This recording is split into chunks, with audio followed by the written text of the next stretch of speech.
मुझे पता है अगर आम का पेड़ लगाना है तो मुझे आपकी गुठली को ज़मीन में लगाना है तो पेड़ उग जाएगा, ठीक है। सेम एज ए स्ट्रॉबेरी करना है या फिर किसी भी पेड़ को उगाना है तो ज़मीन में मुझे वो बीज लगानी है। पैसा कहाँ लगाना है? आपका जो इस बार बीज है ना वो लिविंग नहीं है, आप समझिए। अब जो आम था, पेड़ था, तो हमारे कल्चर में तो यही माना जाता है ना, पेड़ एक लिविंग है, लिविंग एंटिटी है, राइट। सो उसी तरह से, लेकिन पैसा जो है वो लिविंग तो है नहीं, पैसा तो पहले से ही डेड है। तो आपको उसको पहले किसी ऐसे जगह पे लगाना है जो कि आपको पैसे का रिटर्न दे, और उसी को कहीं ना कहीं आप या तो इन्वेस्टमेंट बोलेंगे या तो बिजनेस बोलेंगे। दो अलग अलग तरह के जगह पर आप लगा सकते हैं।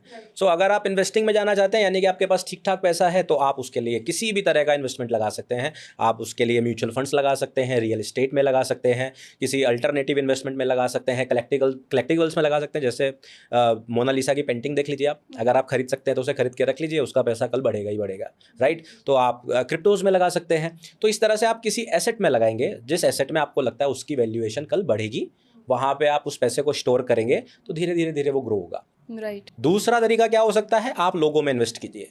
आप लोगों में इन्वेस्ट करते हैं, एक बिजनेस बनाते हैं, एक नेटवर्क बनाते हैं, एक कंपनी बनाते हैं, स्टार्टअप बनाते हैं, जहां पर शुरुआत में पैसा आपका लगता है, क्योंकि आपको लोगों को सैलरीज देनी पड़ती है, आपको ऑफिस का रेंट उठाना पड़ता है, खर्चा देना पड़ता है, करेक्ट। तो आप वो पैसे को दूसरी तरफ क्या होता है, लोगों में इन्वेस्ट करते हैं, राइट। मैंने एक कहावत बहुत पहले सुनी थी, अगर आपका विजन जो है वो 1 साल का है तो आप कोई फसल लगा लीजिए, जैसे कि गेहूं लगा लीजिए, धान लगा लीजिए, गन्ना लगा लीजिए।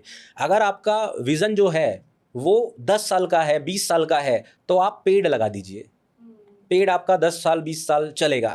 बट अगर आपका विज़न जो है वो सेंचुरीज़ का है, लेगेसी का है, जनरेशन का है, तो आप लोगों में इन्वेस्ट करिए, आप एक नेटवर्क बनाइए।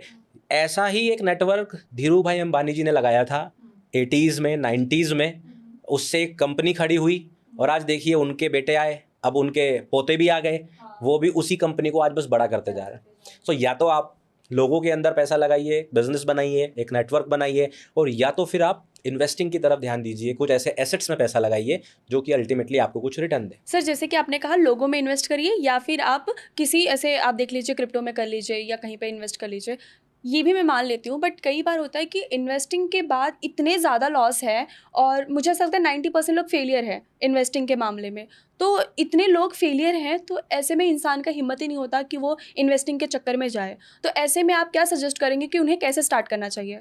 देखो सपना जी, मैं आपको एक छोटा सा ना एक किस्से से बताता हूँ इस बात को, आप इस तरह समझिए। अभी 1 महीने पहले ही मैं अपने गांव गया था, अपनी ज़मीन है हमारे पास, खेती, वही देखने गया था।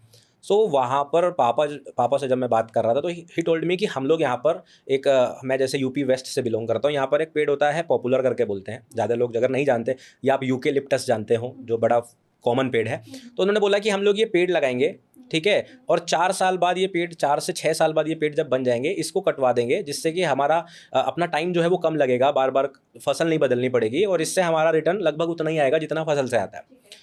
तो अब मैंने उनसे वही पूछा, मेरा दिमाग तो पूरा कैलकुलेशन वाला है, अभी ट्रेडर्स के साथ सबसे बड़ी दिक्कत है, एकदम पूरे नंबर्स दिमाग में चलने लग जाते हैं।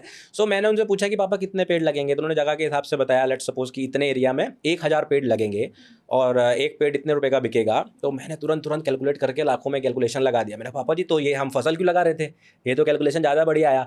बट ही टोल्ड मी कि बेटा अगर 1000 पेड़ लगाएंगे तो 1000 के 1000 बड़े नहीं होंगे, कुछ खराब हो जाएंगे, कुछ में बीमारी लग जाएगी, कुछ ग्रो नहीं कर पाएंगे। सही बात है। तो उन्होंने एक नंबर बताया कि इतने परसेंट, लाइक 50%, 60%, इतने परसेंट पेड़ ही पूरे निकल के आते हैं। तो बिल्कुल वैसे ही हमने समझना है कि आप हर एक पेड़ जो लगाते हो ना, वो बड़ा नहीं होता, कुछ खराब भी हो जाते हैं। बिल्कुल। उसी तरह से जब आप इन्वेस्टिंग करने चलेंगे तो आपको हर एक इन्वेस्टमेंट प्रॉफिट नहीं देगा, राइट। कुछ में लॉस भी होगा। लेकिन इंपॉर्टेंट चीज़ क्या है कि आपने एक पेड़ लगाया कि 1000 पेड़ लगाए। तो इंपॉर्टेंट यही होता है कि आप जब भी इन्वेस्टमेंट करने चलें, डाइवर्सिफिकेशन कीजिए, ठीक है। और डाइवर्सिफिकेशन के अंदर भी एक समस्या है, मैं समझाता हूँ। हम लोग कई बार ऐसा समझते हैं डाइवर्सिफिकेशन का मतलब है कि अगर जैसे मैंने स्टॉक मार्केट में इन्वेस्ट करना शुरू किया तो 50 स्टॉक्स बाई कर लो, इतना डाइवर्सिफाई कर लो कि मेरा नुकसान ही ना हो, कोई ना कोई स्टॉक तो चलेगा। या हम क्रिप्टो में करने गए तो हमने उठा के 50 ऑल्ट कॉइन्स बाई कर लिए। तो डाइवर्सिफिकेशन का मतलब ये नहीं होता कि आप एक सेक्टर के अंदर बहुत ज़्यादा डाइवर्सिफिकेशन कर लो, ठीक है। आपको अलग अलग जगह पर पैसा लगाना होता है। इसका मतलब ये है कि अपने पोर्टफोलियो में कुछ क्रिप्टो भी रखिए, कुछ स्टॉक्स भी रखिए, कुछ म्यूचुअल फंड्स भी रखिए, कुछ डेट्स भी रखिए, कुछ मेटल्स भी रखिए, कुछ रियल एस्टेट भी रखिए। ये हुआ डाइवर्सिफिकेशन। लेकिन उस पर्टिकुलर सेक्टर के अंदर आपको करना है कंसंट्रेशन, कि आप लिमिटेड चीज़ें बाई करें उस पर। जैसे अगर आपने मेटल्स सेलेक्ट किया तो आप 1 या 2 ही मेटल बाई करें, आपने स्टॉक सेलेक्ट करे तो by the rule of systematic risk आप 8 से 10 स्टॉक ही बाई करें। अगर ये अलग अलग लोगों के लिए अलग अलग हो सकता है, यहाँ पे मैं ये वार्निंग दूंगा, ठीक है। या फिर अगर आप क्रिप्टोज में जाना चाहते हैं तो आप कुछ लिमिटेड कॉइन्स बाई कीजिए, वहां पर कंसंट्रेशन कीजिए जिससे कि आपका फोकस कम जगह पर हो, ज्यादा बेहतर आप ट्रैक कर पाओ और आपको पता हो किस स्टॉक के अंदर या किस कॉइन के अंदर या इस रियल एस्टेट के अंदर एक्चुअली में चल क्या रहा है। सो आप उसके हिसाब से क्विकली डिसीजन ले सको। तो वो डाइवर्सिफिकेशन और उस डाइवर्सिफिकेशन में कंसंट्रेशन, इन दोनों चीजों का जब मेल आप चलाओगे तो फिर कहीं नुकसान होगा, राइट, कहीं प्रॉफिट होगा, और अल्टीमेटली फिर वो गणित निकल के आएगा कि लास्ट में 4, 5, 6 साल बाद, 10 साल बाद आप कहाँ पहुंचे, आपका पेड़ एक्चुअली में कितना बड़ा ग्रो हुआ। राइट। मैं हमेशा बोलता हूँ, देखिए आपके पास एक रास्ता है कि आप एक पेड़ लगाइए, उसका एक फल टूटा और खा लीजिए, आप 10, 20, 30 साल फल खाते रहेंगे, एक तरीका, ठीक है। दूसरा सोच का आदमी क्या करता है, एक पेड़ लगाया, फल आए, पहले वाले फल में से 2-4 खाए, बाकी सारे जो है वापस से लगा दिए और उनका बाग बना दिया। जी। और जब बाग बन गया, बाग बनने के बाद उन्होंने बेचना भी शुरू कर दिया और खाना भी शुरू कर दिया। तो ये तो आपकी समझदारी है, आप किस तरह के इन्वेस्टर बनना चाह रहे हो, राइट, है ना। तो आपको मुर्गी मिली तो सोने की मुर्गी, सोने के अंडा देने वाली मुर्गी मिली, तो ऐसा नहीं आज ही सारे अंडे दे दे और उसे ही मार दो आप, तो ये भी ध्यान रखना है। चलिए ठीक है सर, मैं समझ लीजिए मैं बहुत फ्रेशर हूँ, मुझे बिल्कुल भी फाइनेंस का एफ भी नहीं पता है, अब बताइए मुझे फाइनेंस में एंटर करना है, मैं क्या करूँ? सबसे पहले रुपए को समझना सीखिए अपने फैमिली से। ओके। आप ये समझिए कि आपके जो पेरेंट्स हैं या आपके जो गार्जियंस हैं जिनके साथ आप बड़े हुए हो, या जिन लोगों को आपने अगल बगल ज़्यादा देखा हो जो कि फाइनेंस की थोड़ी समझ रखते हैं, तो अपने आप से एनालाइज कीजिए आपको क्या लगता है उनकी फाइनेंस की समझ उनको कहाँ तक लेके जा चुकी। क्या उन्होंने कुछ ऐसा एसेट क्रिएट करने की कोशिश करी जो उन्हें पैसिव इनकम जनरेट करके दे रहा है, या उन्होंने ऐसी कोई इनकम जनरेट करने की कोशिश नहीं करी, ठीक है। क्या उन्होंने सेविंग्स पर फोकस किया या उन्होंने सिर्फ खर्चा करने पर फोकस किया। तो इन सारी चीज़ों को आपको अपने विवेक से समझना पड़ेगा। ओके। सबसे पहले देखिए अपने पास से, parents, family members, relatives, sisters, अगर आपके कोई बड़े भाई बहन हैं उनको देखिए और फिर उनको देखकर समझने की कोशिश कीजिए कि अगर जो इन्होंने किया उससे ये अचीव कर पाए, अगर आपको लगता है वो एक अच्छा स्टेटमेंट है, वो एक अच्छी जगह है और आपको वहाँ पहुँचना है, तो कुछ नहीं करना, वही फॉलो कर लीजिए, कॉपी पेस्ट। राइट। अगर आपको लगता है वो अचीव नहीं कर पाए हैं जो आपको करना है, तो वहाँ से उनकी समझ लीजिए। अब आपको कम से कम एक तरीका पता है जो आपको नहीं करना है, राइट। आपको पता चल गया कि ये नहीं करना है।